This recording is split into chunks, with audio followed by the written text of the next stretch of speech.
Assalamualaikum warahmatullahi wabarakatuh. Baiklah teman-teman, eh, untuk mengisi waktu sebelum tidurnya, kita akan eh, apa namanya, mengolah strategi atau misalkan memberi pemahaman strategi yang akan kita pakai untuk hari besok dengan taktikal 3 2 4 1 ya. 3 2 4 1. Untuk taktikal 3 2 4 1 ini notabene ini kita memainkan 3 back di belakang ya, dengan 2 gelandang bertahan, 4 gelandang tengah ditopang dengan sayap kiri dan kanan, terus 1 striker. Jadi pemahaman untuk permainan atau taktikal 3 2 4 1 strateginya seperti ini ya. Kita mengandalkan 3 back. Jadi otomatis kalau misalkan kita tidak paham, kita akan kesulitan karena penyerangan dari posisi sayap akan lebih mudah. Nah, untuk mengantisipasinya, penyerangan dari posisi sayap kiri dan kanan pertahanan kita, yaitu dari 3 back serangkai ini, biar tidak untuk memudahkannya, jadi jangan terlalu banyak bekerja oleh gelandang bertahan. Jadi tetap yang bekerja itu adalah back pertahanan ini, yang 3 ini. Jadi posisi, kalau misalkan ada penyerangan dari posisi sayap sebelah kiri ya, kanan, ini yang menutupnya adalah posisi back di tengah yang kanan ini. Nah, ini yang menutup. Nah, ini yang menutup gimana nanti? Ini selalu kosong. Kalau misalkan lebih dekat dengan posisi gelandang bertahan ini yang turun. Jadi jangan, gelandang bertahan ini jangan terlalu lebar buka ke sini. Jangan, ini salah. Ya, tapi tutup, turun. Nah, posisi gelandang ini di backupnya oleh gelandang serang ini atau second striker, turun di backup. Begitupun sebaliknya ya, Kalau misalkan ada penyerangan dari sebelah sini, jadi back yang kiri ini yang menutup, ini yang membackup. Dan posisi back ini menyeimbangkan. Kalau ada penyerangannya dari sini, ini nutup, ini turun, nge-backup, ini turun lebih dalam ya. Ini turun lebih dalam. Kebalikannya, ada penyerangan dari sebelah sini, ini nutup, ini backup, yang ini back tengah ini menyeimbangkan juga, masuk ke posisi. Jadi nanti ada garis miring ya. Nah, untuk gelandang bertahan ini, kita memasang 2 gelandang bertahan dengan 2 jangkar.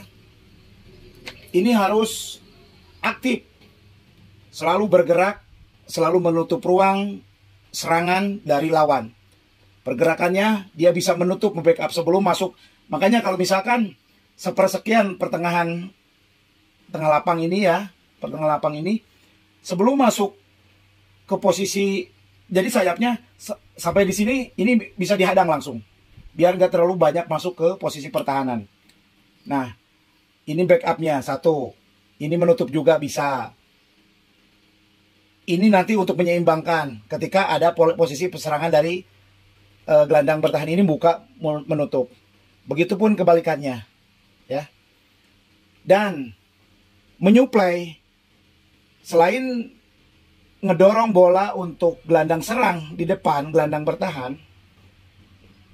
bertahan ini juga harus mampu menyuplai bola-bola cross untuk sayap kiri dan sayap kanan, ya. Dorong lagi gelandang serang ini yang di depan, gelandang bertahan. Aliran bola untuk striker harus jalan lebih cepat. Dan sayap disuplai juga lebih cepat. Ya. Namun, tidak menutup kemungkinan sekali waktu ini harus bisa keluar dari zona penyuplai. Ini bisa saja masuk sebagai pengganti striker juga. Namanya juga second striker di sini 2. Ya.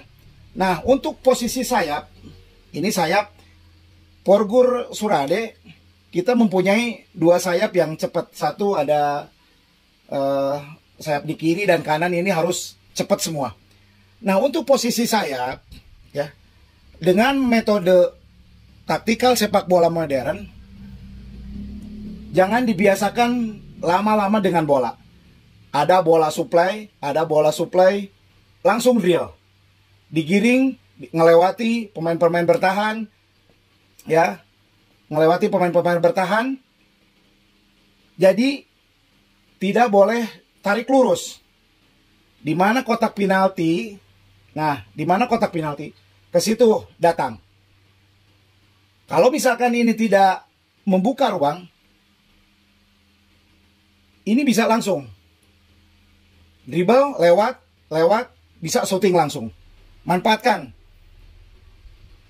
sayap kiri dan kanan atau wing kiri dan kanan.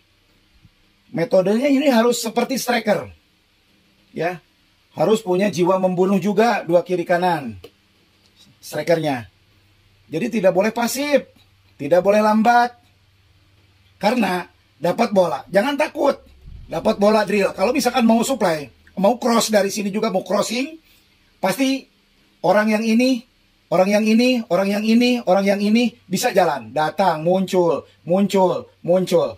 Jadi nggak usah takut lirik. Hanya lirikan 1 kali lirikan, kalau misalkan mau di cross. 1 kali lirikan langsung diangkat, di crossing. Ya, kalau mau di drill jangan tarik lurus. Tapi di drill masuk ke dalam kotak penalti.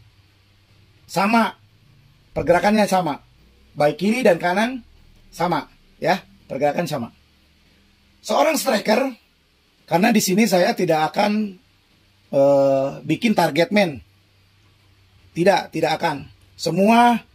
Semua pemain dari 11 orang ini termasuk kiper, semua layak mencetak gol. Ya, semua layak mencetak gol. Baik back tengah, gelandang bertahan, gelandang serang, wing kiri dan kanan, striker, layak mencetak gol semua. Jadi saya tidak akan menyimpan satu target man. Semua harus berkreasi, semua harus aktif untuk mencetak gol. Tapi tidak boleh tidak boleh melupakan posisi masing-masing. Ya, tidak boleh melupakan posisi masing-masing. Jadi, untuk seorang striker, ini adalah tembok murni. Dapat bola, ada bola. Pantul aja dulu. Tapi kalau misalkan ada kesempatan, ini satu misalkan hanya berhadapan dengan satu pemain bertahan. Berani, lewat. Kalau misalkan tidak ada ruang, atau misalkan carilah ruang sepintar mungkin untuk seorang striker. Tempatkan posisi sebaik mungkin. Karena seorang striker bukan harus skill mumpuni, bukan. Tapi dia harus pintar-pintar menempatkan posisinya. Ya, mungkin itu saja penyampaian untuk pemahaman taktikal. Karena dalam minggu-minggu ini kita akan terus mempelajari formasi 3, 2, 4, 1, ya. Taktikal ini yang kita akan pelajari. Next, minggu depan, minggu selanjutnya, sebelum ke hari H, kita akan memperagakan taktikal lain, ya. Itu saja mungkin yang bisa saya sampaikan. Mudah-mudahan dapat dipahami walaupun secara virtual ini, karena besok tidak ada waktu lagi. Besok rekan-rekan harus berjuang walaupun hanya persahabatan, tapi tetap kita harus punya tolak ukur sejauh mana kita melewati misalkan rintangan-rintangan dalam bermain untuk besok. Itu aja, terima kasih. Assalamualaikum warahmatullahi wabarakatuh.